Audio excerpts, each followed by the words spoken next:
100 கொலை செய்த மனிதனை பற்றி உங்களுக்கு தெரியும்.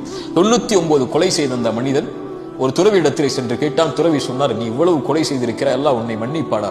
கோபத்தில் அவரையும் கொலை செய்து 100 ஆக்குகிறான்.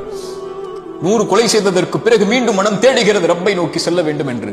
ஒரு அறிஞரை பார்க்கிறார். அறிஞர் சொன்னார், ஒரு ஊருக்கு செல், நல்லவர்கள் வாழக்கூடிய ஊர் அது, அந்த ஊரை நீ சென்றடைந்து அவர்களோடு வாழ், அல்லாஹ் உன்னை மன்னிப்பான். அவன் செல்லுகிறான். செல்லக்கூடிய வழியில் மரணம் வருகிறது. நல்லவர்களுடைய உயிரை கைப்பற்றக்கூடிய மலக்குகள் வருகிறார்கள், பாவிகளுடைய உயிரை கைப்பற்றக்கூடிய மலக்குகள் வருகிறார்கள். இருவரும் போட்டி நடக்கிறது, இந்த உயிர் யாருக்குரியது என்று. அல்லாஹ் தீர்ப்புக்காக இன்னொரு மலக்கை அனுப்புகிறான். அவர் சொன்னார், நல்லவர்களுடைய ஊருக்கு அருகாமையில் அவர் மரணித்திருந்தால் நல்லவர்களுடைய உயிரை கைப்பற்றக்கூடிய மலக்குகள் எடுத்துச் செல்லுங்கள். பாவிகளுடைய ஊருக்கு அருகாமையில் இருந்தால் பாவிகளுடைய உயிரை கைப்பற்றக்கூடிய மலக்குகள் எடுத்துச் செல்லுங்கள். அளந்து பார்க்கிறார்கள். நல்லவர்களுடைய ஊருக்கு அருகாமையில் தான் மரணித்திருக்கிறார். நல்லவர்களுடைய உயிரை கைப்பற்றக்கூடிய மலக்குகள் எடுத்துச் செல்கிறார்கள். கதை அல்ல, ரசூலுல்லாஹ்வுடைய ஹதீஸ். ஆனால் நடந்தது என்ன தெரியுமா? அவர் பாவிகளுடைய ஊருக்கு அருகாமையில் தான் மரணித்திருந்தார். மாற்றியது யார் தெரியுமா? யார் மாற்ற முடியும்?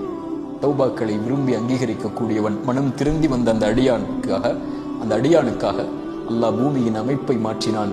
பூமிக்கு அல்லாஹ் கட்டளையிட்டான், நல்லவர்களுடைய ஊருக்கு அருகாமையில் நீ சென்று விடு, பாவிகளுடைய ஊருக்கு நீ தொலைவில் சென்று விடு என்று. 100 கொலை செய்து மனம் திருந்தி வந்த அடியானை அல்லாஹ் மன்னிக்கும் போது நம்மை மன்னிக்க மாட்டானா? ஆனால் மனம் திருந்தி அல்லாஹ்வுடைய பார்வையில் அந்த பாவத்தை செய்து விட்டேன் என்று மனம் திருந்தி அந்த ரப்பை நோக்கி வரும்போது, நல்ல செயலை அதற்கு பிறகு தொடர்ச்சியாக செய்ய ஆரம்பிக்கும் போது, அல்லாஹ்விடத்திலே மனம் திருந்தி பாவ மன்னிப்பை கேட்டு மீண்டு வரும்போது, அல்லாஹ் எல்லையற்ற மகிழ்ச்சியோடு அல்லாஹ் நம்மை அரவணைத்துக் கொள்கிறான், அங்கீகரித்துக் கொள்கிறான். இன்னல்லாஹ யுஹிப்புத் தவ்வாபீன். இந்த தௌபாவின் மூலமாக அல்லாஹுவை நோக்கி மீள்பவர்களை அல்லாஹ் நேசிக்கிறான். அல்லாஹ் நம்முடைய தௌபாக்களை அங்கீகரிக்கட்டும். அஸ்ஸலாமு அலைக்கும் வரஹ்மத்துல்லாஹி வபரகாத்துஹு.